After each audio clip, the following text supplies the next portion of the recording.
আপুনি খোৱা বোৱা ভালকৈ কৰিব প্ৰভু ঈশ্বৰ চিন্তা নকৰিব আপুনি সদায় যদি আশীৰ্বাদ দিয়ে মই সদায় ভালকৈ জীয়াই থাকিম প্ৰভু ঈশ্বৰৰ লগত দাঁৰে দাঁৰে কথা পাতি থাকে আকৌ জুবিন দাই মোক কয় প্ৰভু ঈশ্বৰলৈ ফোন এটা লগা প্ৰভু ঈশ্বৰে মোক কয় তুমি গুৱাহাটীত আছা নেকি জুবিন গাৰ্গৰ লগত কথা পাতিম কথা পতাৰ ব্যৱস্থা কৰি দিবা এই গোটেই ব্যৱস্থাখিনিত আমি কাণ্ডাৰী হৈ থকাৰ সৌভাগ্য হৈছিলে আৰু প্ৰভু ঈশ্বৰে মোক এটা দায়িত্ব দিছিলে যে আউনীআটী সত্ৰত নাম সমাৰোহ পাতিম জুবিন গাৰ্গক তুমি নাম গাবলৈ আনিব লাগিব তেতিয়া প্ৰভু ঈশ্বৰক এটা কথা কৈছিল যে প্ৰভু ঈশ্বৰ আপোনাৰ যদি কৃপা হয় আপুনি অসমৰ দিহানামক নেপথ্যৰ পৰা এখন মঞ্চ দিলে যি নামে উজনি নামনি আমি আজি নেগেৰা নাম দেখিছোঁ থিয় নাম শুনিছোঁ জোনা নাম শুনিছোঁ বৰচাপৰি নাম শুনিছোঁ দেখিছোঁ ক'ৰ পৰা পাইছোঁ তাৰ নেপথ্যৰ ব্যক্তিজনে হ'ল আউনীআটী সত্ৰাধিকাৰ প্ৰভু ঈশ্বৰ আপোনালোকে জানে ঐতিহাসিক আউনীআটী সত্ৰই এনেকুৱা এখন মঞ্চ দিলে তিয়ক কলীয়াপানীত য'ত আমাৰ শিল্পীসকল একাকাৰ হ'ল তাত সাক্ষৰ নিৰক্ষৰৰ কথা নাই উচ্চ নিচ্চৰ কথা নাই ধনী দুখীয়াৰ কথা নাই বগা কোলাৰ কথা নাই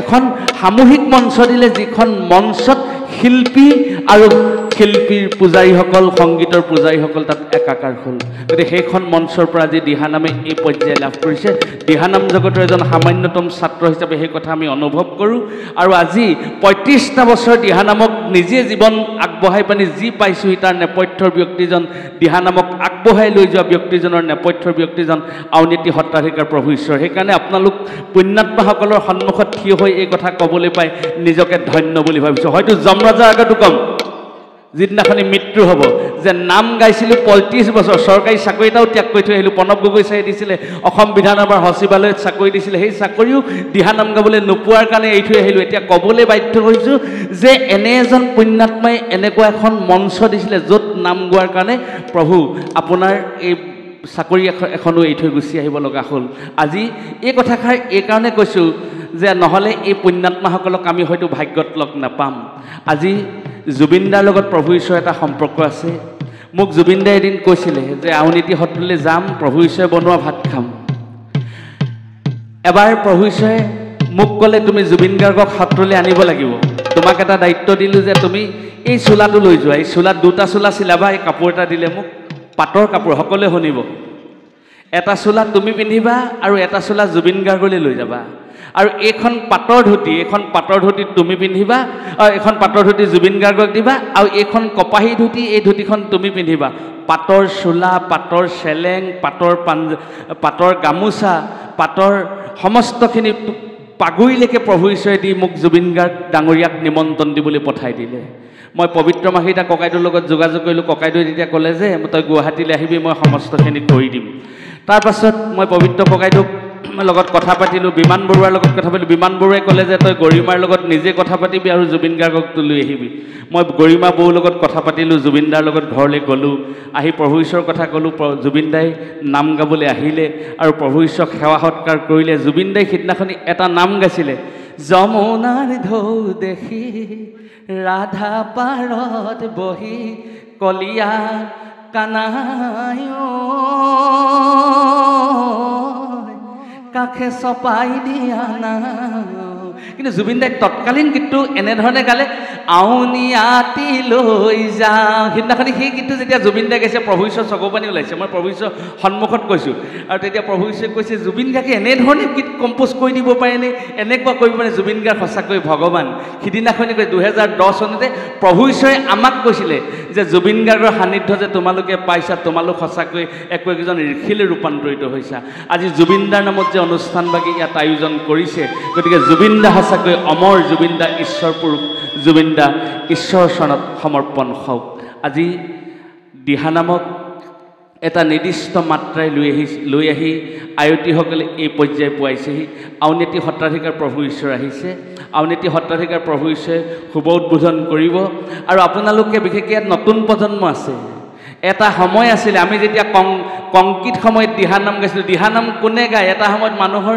ভাৱ আছিলে যে গাঁৱৰ চহা গাঁৱলীয়াসকলে লাও তলত দিহানাম গায় দিহানাম গাওঁতে টোকাৰীখন বজায় আৰু টোকাৰী নবজাবি হেৰৌ লাও লোৱা হবি আমাক তেনেধৰণে তুচ্ছ তাচ্ছিল্য কৰিছিলে কিন্তু আউনীআটী সত্ৰাধিকাৰ প্ৰভু ঈশ্বৰ MA PhD ব্যক্তি সেইজন ব্যক্তিয়ে যেতিয়া দিহানাম গাবলৈ গৈছিলোঁ আজিৰ পৰা 25 বছৰ আগত বা 30 বছৰ আগত তেতিয়া কৈছিলে যে এই অনুষ্ঠানবিলাক তোমালোকেই ধৰি ৰাখিব লাগিব সেই উচ্চ শিক্ষিত ব্যক্তিজনে আমাক তেনেধৰণে আদৰ কৰি লৈ আহিছিলে গতিকে এতিয়া অসমৰ শিক্ষিত প্ৰজন্মই দিহানাম আগবঢ়াই লৈ গৈছে সচেতন মহলে দিহানামক আগবঢ়াই লৈ গৈছে আজি দিহানামে এটা মৰ্যাদা লাভ কৰিছে কাৰ কাৰণে লাভ কৰিছে আপোনাসকলৰ অক্লান্ত প্ৰেম আৰু শ্ৰদ্ধা ত্যাগৰ বাবে গতিকে আপোনালোক পুণ্যাত্মা আউনীআটী সত্ৰাধিকাৰ প্ৰভু ঈশ্বৰ ইয়াত আছে মই প্ৰভু ঈশ্বৰ থাকিলে কেইটামান কথা মোৰ ক'বলৈ মন যায় আমি একেবাৰে গাঁৱলীয়া মানুহ বোলে মিতিৰৰ আগত কবা হাতীৰ কপালত খুচিবা এই কথাটো এইকাৰণে কৈছোঁ আউনীআটী সত্ৰাধিকাৰ প্ৰভু ঈশ্বৰ অকল আপোনালোকে আউনীআটী সত্ৰাধিকাৰ বুলি ভাবিলেই নহ'ব তেখেত এজন পাণ্ডিত্যপূৰ্ণ ব্যক্তি আউনীআটী বিশ্ববিদ্যালয় তেখেতে স্থাপন কৰিছে আপোনালোকে কোনোবা সাহিত্যৰ ছাত্ৰ আছে যদি সাহিত্যৰ কথা পাতিব পাৰে কোনোবা যদি অৰ্থনীতিৰ ছাত্ৰ আছে অৰ্থনীতিৰ কথা তেখেতৰ লগত পাতিব পাৰে বাণিজ্যিক বিভাগৰ যদি ছাত্ৰ আছে বাণিজ্যিক বিভাগৰ কথা তেখেতৰ লগত আলোচনা কৰিব পাৰে বিভিন্ন ক্ষেত্ৰত তেখেতৰ পাৰদৰ্শিতা থকা যিজনাক মহাপুৰুষ শ্ৰীমন্ত মাধৱদেৱে যে শংকৰদেৱক সৰ্বগুণাৱকৰ বুলি কৈছিলে আজি শংকৰ মাধৱ আমাৰ মাজত নাই সেইকাৰণে মই এইটো অত্যুক্তি কোৱা নহয় মই প্ৰভু ঈশ্বৰক তোষামোদ কোৱা নাই মই নাম গোৱা মানুহ আমি আমাৰ মুখে নাম ওলাই থাকে আমি তোষামোদ কাকো কৰিব নোৱাৰোঁ পাপে চুব আৰু আমি কোৱা কথাবিলাক যদি কোনোবাই তোষামোদ বুলি সমালোচনা কৰে তেওঁকো কিন্তু নৰকলৈ নিবোৱা কৈছোঁ এই কথাটো খোলাখুলিকৈ কৈছোঁ গতিকে প্ৰভু ঈশ্বৰক যিমানকণ বুজি পাওঁ প্ৰভু ঈশ্বৰ এনে এজন ব্যক্তি ৰাতি 1টা বজাত ফোন কৰোঁ প্ৰভু ঈশ্বৰ শ্ৰীমদ ভাগৱতৰ আমুক নামষাৰ মই ধেমাজিলৈ আহিছোঁ নাম গাব লাগিব পদটো ক'ত পাম তুমি আমুকৰ পদটো চাই ল'বাচোন এনেধৰণে ক'ব পৰা আমাক গুৰুত্ব দিয়া ব্যক্তিজনে হ'ল আউনীআটী সত্ৰাধিকাৰ প্ৰভু ঈশ্বৰ যিজন প্ৰভু শিশুৰ লগত শিশু যুৱকৰ লগত যুৱক কিশোৰ লগত কিশোৰ তেনে এজন মহান পুৰুষে আজি অনুষ্ঠানভাগি উদ্বোধন কৰিব আমি দিহানাম জগতৰ এজন ছাত্ৰ হিচাপে অন্তৰকৰণে ভাল পাইছোঁ মই বাৰে বাৰে নিৰ্মলা দাসক মই ধন্যবাদ এইকাৰণে জনাইছোঁ যে আপুনি এনেকুৱা এখন মহান অনুষ্ঠান পাতি যিজনা গুৰুক আগবঢ়াই দিছে সেই গুৰুজনাই দিহানামৰ নেপথ্যৰ পৰা দিহানামক আগবঢ়াই লোৱা ব্যক্তিজনে হ'ল তেখেত গতিকে আমি মৃত্যু পৰ্যন্ত এই কথা কৈ যাব লাগিব সত্যৰ কেতিয়াও ক্ষয় নহয় সত্য কেতিয়াও অবিশ্বাস্য হ'ব নোৱাৰে সত্য সদায় সত্য সেইজন প্ৰভু ঈশ্বৰ ইয়ালৈ আহিছে প্ৰভু ঈশ্বৰে অনুষ্ঠানভাগি উদ্বোধন কৰিব আৰু বাইদেউসকলক প্ৰভু ঈশ্বৰক সম্বৰ্ধনা জনাবৰ বাবে আমি আহ্বান আয়তীসকল শিৱসাগৰ বিধানসভা সমষ্টিৰ মাননীয় বিধায়ক আমাৰ অতি শ্ৰদ্ধাৰ অখিল গগৈ ডাঙৰীয়া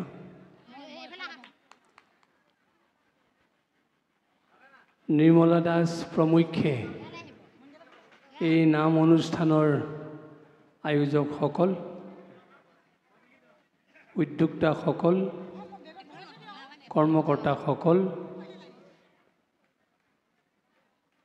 জয়ন্ত গগৈ প্ৰমুখ্যে দিহানামৰ শিল্পীসকল সাংবাদিক বন্ধুসকল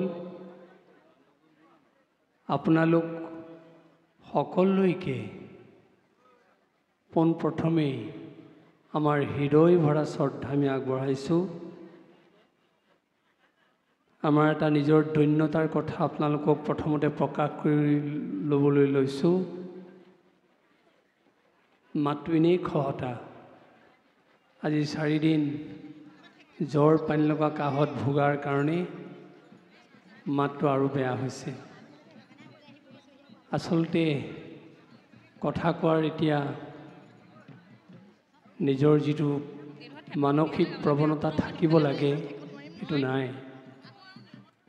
কিন্তু আইসকল তথা ৰাইজ আমাৰ প্ৰাণ আৰু সেই কাৰণে আপোনালোকক ত্যাগ কৰিব নোৱাৰি ইয়ালৈ আহিছোঁ আৰু ভাবিছোঁ কথা ক'ব নোৱাৰিলেও আপোনালোকক অন্তৰত দেখা দিম আৰু দেখা দিয়াৰ লগে লগে আমি নিজেই কৃতাৰ্থ হ'ব পাৰিম আৰু সঁচা বগা যেন এজাক বগলীহে পৰি আছে আপোনালোকে নামৰ ধ্বনিৰে অকণমান পিছতেই যেন সঁচাকৈ দূৰ দিগন্তলৈ উৰি যাব আৰু আমাকো আপোনালোকে সেই ভাৱত লৈ যাব আপোনালোক সঁচাকৈ সৌভাগ্যশালী আৰু সঁচা অৰ্থত ক'বলৈ গ'লে সমাজৰ আচল যদি চাবিকাঠি আছে পৰিচালক আছে আইসকলৰ হাতত যদি সেই চাবিকাঠি শক্তিশালীভাৱে নিয়ন্ত্ৰণত থাকে আমাৰ সমাজখন কোনেও ভাঙি টুকুৰা টুকুৰ কৰিব নোৱাৰে ঘৰখন চেৰেলি ভেৰেলি কৰিব নোৱাৰে। এৰিষ্ট্ৰকেট VIP-টো খোলাটোকে কেৱল চাবি বুলি কোৱা হোৱা নাই। এই আইসকলৰ হৃদয়ৰ মাজত যি আধ্যাত্মিক প্ৰৱণতা আছে, যি ঘৰ পৰিচালনা কৰা, সমাজ পৰিচালনা কৰাৰ শক্তি আছে, সেই অৰ্থত আমি আইসকলক সেই চাবি কাঠিৰ লগত তুলনা কৰিছোঁ। আৰু যথাৰ্থতে আপোনালোকে সেই চাবি কাঠি ব্যৱহাৰ কৰিলে দেখিব আপোনালোকৰ ঘৰটো ধুনীয়া হৈছেই, সমাজখন ধুনীয়া হ'ব। আপোনাক সকলোৱে আজি এই প্ৰখৰ ৰ'দকো ত্যাগ কৰি ইয়াত নাম গাবৰ কাৰণে বহি আছে, এইটোতো কম হেঁপাহ নহয়। আগৰ আমাৰ কয় ৰ'দত যিকোনো মানুহে থাকিব নোৱাৰে, এটা জাতিৰ মানুহে বেছিকৈ থাকিব পাৰে যি পানীৰ লগত সম্পৃক্ত হৈ থাকে। কিন্তু আজি আপোনাসকলে প্ৰমাণ কৰি দিলে যে আপোনালোকক কোনেও এই শক্তিটোৰ পৰা প্ৰতিহত কৰিব নোৱাৰে। আইসকলে এই প্ৰখৰ ৰ'দকো নেওচি ইয়াৰ দৃষ্টান্ত দেখুৱাব পাৰে। আপোনালোকে নাম গাবলৈ আহিছে, নাম কি? নময়তি নাম। যি শব্দ শুনাৰ লগে লগে আমাৰ মনটো নমন হৈ পৰে, শিৰ দৌ খাই যায়, তনু মন সি নমন হৈ পৰে, তাকে কোৱা হৈছে নাম। এই নাম কি? নাদৰূপম পৰম জ্যোতি, নাদৰূপী স্বয়ং হৰি। এই নাদ শব্দ ব্ৰহ্মই নাম, আৰু এই নাম নাদ শব্দ ব্ৰহ্মই পৰম জ্যোতি, আৰু এই পৰম জ্যোতি স্বয়ং হৰি। সেয়ে নাম আৰু নামীৰ মাজত পাৰ্থক্য বিচাৰি পোৱা নাযায়। য'তেই নাম থাকে তাতেই নামী থাকে। আপোনালোক আজি সহস্ৰাধিক নামতি ইয়াত যেতিয়া একত্ৰিত হৈছে, আপোনালোকে প্ৰমাণ কৰি দিলে ইয়াত আজি নামী আছে, হৰি আছে। আৰু আমাৰ মহাপুৰুষ শ্ৰীমন্ত শংকৰদেৱে সেই কথাকেই কৈ থৈ গৈছে, নাম ক'ত থাকে? আপোন নামৰ সংগ নচাৰন্ত হৰি, যে নাম সেই হৰি জনানিষ্ঠ কৰি। যে নামৰ থকাৰ নিৰ্দিষ্ট ঠিকনা নাই, য'তেই ভকতে নাম লয় তাতেই নাম থাকে, তাতেই হৰি থাকে। আৰু এই কথা আমাৰ মাধৱ পুৰুষে সুন্দৰকৈ এইদৰে প্ৰকাশ কৰিছে, মাধৱৰ নাম বৎস প্ৰায় ভৈল, ভক্তে তাংক লয়া জান্ত, বেদৰ ঈশ্বৰ হৰি ধেনু যেন তাৰ পাছে পাছে ধান্ত। অৰ্থাৎ গৰু পোৱালিটা যদি আগে আগে যায়, পিছে পিছে গাইজনী যোৱাটো অৱশ্যম্ভাৱী। ঠিক সেইদৰে য'তেই ভকতসকলে ভগৱন্তৰ গুণনাম কীৰ্তন কৰে, তাতেই বেদৰ ধেনুস্বৰূপ ঈশ্বৰ আহি সহ অৱস্থান গ্ৰহণ কৰে। সেয়ে নাম নামীৰ মাজত পাৰ্থক্য নাই। আৰু সেয়ে ভগৱান কৃষ্ণও নিজেই নাৰদৰ সন্মুখত সেই কথা কৈছে, নাহং তিষ্ঠামি বৈকুণ্ঠে যোগীনাং হৃদয়ে নচ, মদ ভক্তা যত্ৰ গায়ন্তী তত্ৰ তিষ্ঠামি নাৰদ। হে নাৰদ, মোৰ অতি প্ৰিয় স্থান বৈকুণ্ঠ, মোৰ অতি প্ৰিয় স্থান যোগীৰ হৃদয়, কিন্তু মই এই প্ৰিয় স্থানবিলাকো কেতিয়াবা ত্যাগ কৰিব পাৰোঁ। কেতিয়া জানা?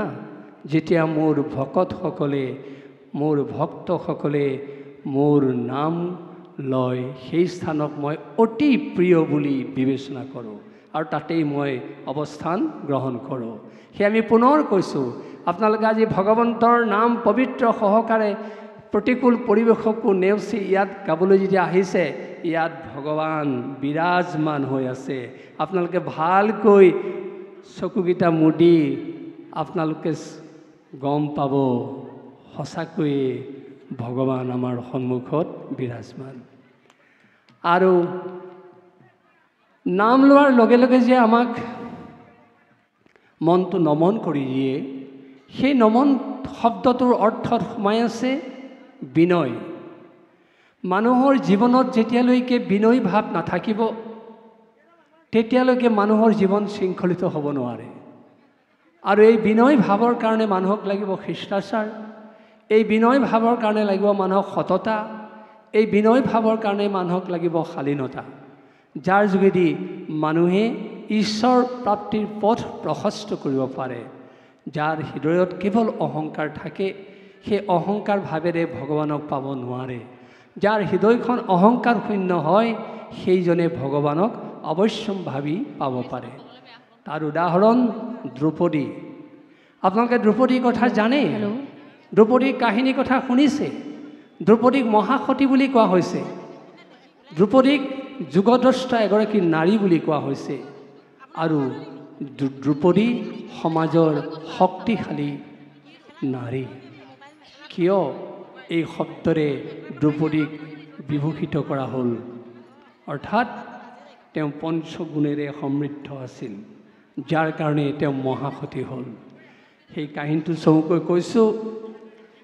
যিদিনাখন দ্ৰৌপদীৰ 5 পুত্ৰক শুই থকা অৱস্থাত অশ্বত্থামাই কাটি পেলালে, তেতিয়া দ্ৰৌপদীয়ে সেই কথা শুনি ব্যাকুলিত হ'ল, কান্দি কাটি বিহ্বল হ'ল।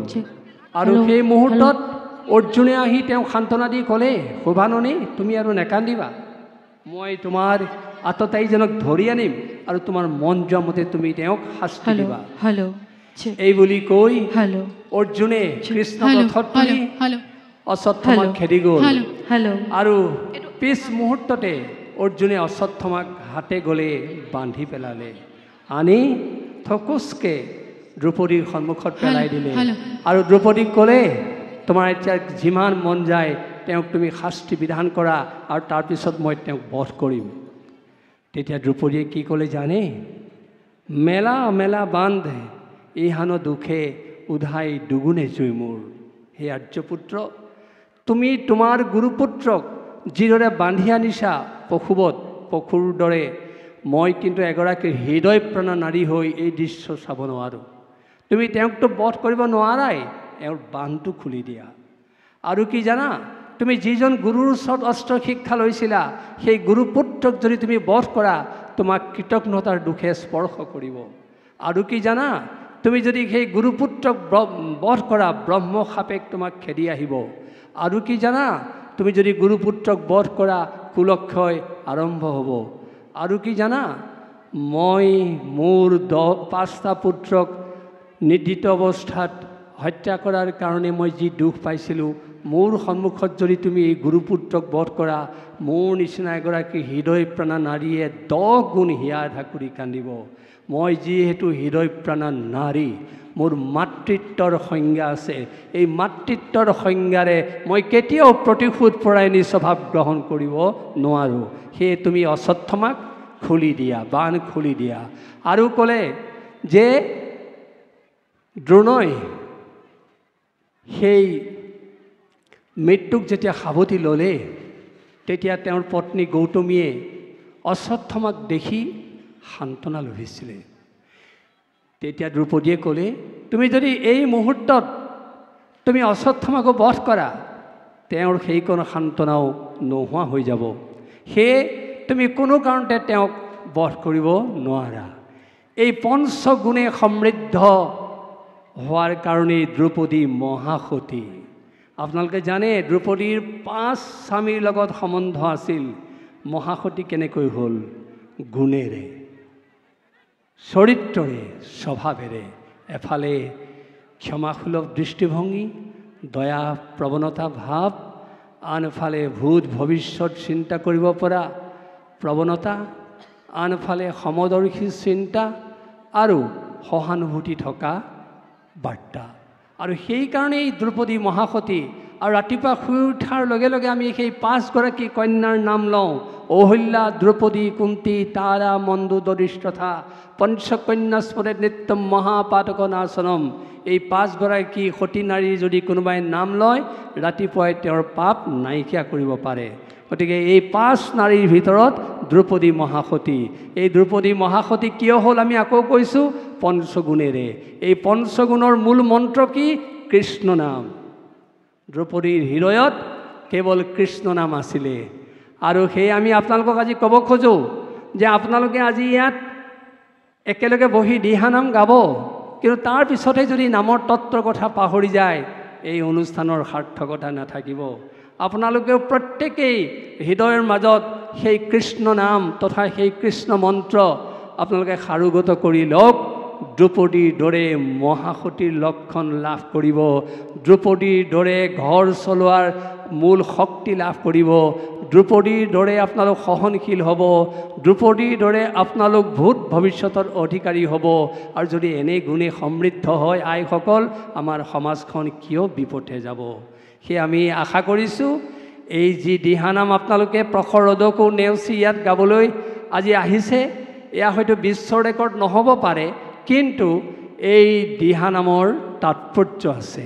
এই নামৰ যোগেদি অন্তত আপোনালোকৰ এই শিৱসাগৰ, যোৰহাট, ডিব্ৰুগড় এই অঞ্চলত এই বাৰ্তা প্ৰবাহিত কৰিব পাৰিব যে আমি এনে শক্তিৰে বলিয়ান হ'লোঁ এই শিৱসাগৰৰ ঐতিহ্যমণ্ডিত বৰ্ডিং খেলপথাৰত দিহানাম গাই, যাৰ যোগেদি আমি একত্ৰিত ভাৱ স্থাপন কৰিছোঁ, যাৰ যোগেদি আমাৰ ব্যভিচাৰ অপৰাধ প্ৰৱণতা নোহোৱা কৰিছোঁ, যাৰ যোগেদি আমাৰ সকলোৰে মাজত সেই ভাতৃত্বৰ ভাৱ আমি সজোৰেৰে বান্ধিছোঁ। সেয়ে আমি আপোনালোকক বিনীত আহ্বান জনাইছোঁ, আপোনালোকে সাধাৰণ দিহানাম বুলি নাভাবি সেই তত্ত্বৰে দিহানাম গাব আৰু ঘৰলৈ লৈ যাব। আজি যিজনৰ নামত এই মঞ্চ উৎসৰ্গা কৰা হৈছে, আমাৰ অতি প্ৰাণৰ শিল্পী, প্ৰাণৰ জুবিন গাৰ্গৰ নামত উৎসৰ্গা কৰা হৈছে। আমি আগতে উল্লেখ কৰিছোঁ, পুনৰ কৈছোঁ, জুবিন গাৰ্গে আছিল অসমৰ একক আৰু অদ্বিতীয় শিল্পী। কাৰণ তেওঁৰ নিচিনাকৈ কোনেও কণ্ঠ আজিলৈকে নিগৰিত কৰিব পৰা নাই। টোকাৰী গীত গাইছে এজন যেন টোকাৰী গীতৰ শিল্পীয়েহে গীতটো গাইছে, দিহানাম গাইছে প্ৰকৃতাৰ্থত এজন যেন ভকতেহে গাইছে, বিহুনাম গাইছে বিহু বলীয়া ডেকাজনেহে যেন গাইছে, তেনেকৈ বনগীত গাইছে পাহোৱাল ডেকাজনেহে যেন বনগীত গাইছে। এনে এটা আমাৰ সংগীতৰ স্তৰ নাই য'ত জুবিন গাৰ্গে গীত গোৱা নাছিল। হয়, বহুত বিশ্বতো আমাৰ মাজত শিল্পী আছে, কিন্তু প্ৰত্যেকটো স্তৰতে এনেকৈ সুমধুৰ কণ্ঠৰে কণ্ঠ নিগৰিত কৰা শিল্পী কম আছিল। তাৰ ভিতৰত একক আছিল জুবিন গাৰ্গ। সেয়ে আমি জুবিন গাৰ্গক অদ্বিতীয় আৰু একক বুলি কৈ ভাল পাওঁ, আৰু আজিও সেইকাৰণে আপোনালোকৰ আগত এই কথা উল্লেখ কৰিছোঁ। আৰু তেওঁৰ নামত আজি এই দিহানাম উৎসৰ্গা কৰাৰ মানেই তেওঁৰ আত্মাৰ সদ্গতি সাধিত হ'ব। আপোনালোকে সেই পুণ্যৱন্তৰ কামটো কৰিলে, আৰু আমি আপোনালোকক পুনৰবাৰ ধন্যবাদ জনালোঁ। নিৰ্মলা দাস প্ৰমুখ্যে আইসকলে যি প্ৰয়াস কৰিলে আমি তেখেতসকলৰ শলাগ লৈছোঁ।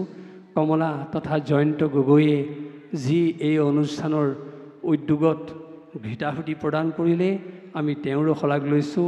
আৰু আপোনালোকৰ অতি মৰমৰ এই শিৱসাগৰ বিধানসভা সমষ্টিৰ বিধায়ক অখিল গগৈ ডাঙৰীয়ায়ো তেখেতৰ সমস্ত ব্যস্ততা ত্যাগ কৰি তেখেতে ইয়াত যিদৰে ইন্ধন যোগালে, এয়াও আমাৰ কাৰণে দৃষ্টান্তমূলক আদৰ্শ। আমি গোবিন্দৰ চৰণত প্ৰাৰ্থনা জনাইছোঁ, গোবিন্দই তেখেতক এই ভাৱত সদায় উজ্জীৱিত কৰি ৰাখক। আৰু পলম কৰি আপোনালোকৰ ধৈৰ্যৰ পৰীক্ষা চাব খোজা নাই। আপোনালোকে ইমান কষ্ট কৰি আছে, আমাৰ দেখি বেয়া লাগিছে। নামষাৰ গাব, আমি নামষাৰ শুনিম, আৰু আশা কৰিছোঁ এই নামেই আমাৰ গোটেই আকাশ বতাহ গোটেই মুখৰিত কৰি তুলিব, আৰু এই নামৰ ধ্বনিৰে আমাক আকৌ এবাৰ সম্প্ৰীতিৰ বান্ধোনেৰে বান্ধ খাবৰ কাৰণে আমাক সংকল্প লোৱাত সহায় কৰিব। এই আশা ৰাখি আপোনালোক সকলোলৈকে পুনৰবাৰ শ্ৰদ্ধা বঢ়াই আমাৰ কথাখিনি আমি সামৰণি মাৰিবলৈ লৈছোঁ। সৰ্বে ভৱন্তু সুখিনঃ, সৰ্বে সন্তু নিৰাময়া, সৰ্বে ভদ্ৰাণি পশ্যন্তু মা কশ্চিৎ দুঃখভাগ ভৱেৎ। এই প্ৰাৰ্থনাৰে আপোনালোকে আৰম্ভ কৰিব খোজা এই দিহানাম ভাগি আনুষ্ঠানিকভাৱে শুভ উদ্বোধন কৰা হ'ল বুলি আমি ঘোষণা কৰিলোঁ। নমস্কাৰ, নমস্কাৰ, নমস্কাৰ, নমস্কাৰ।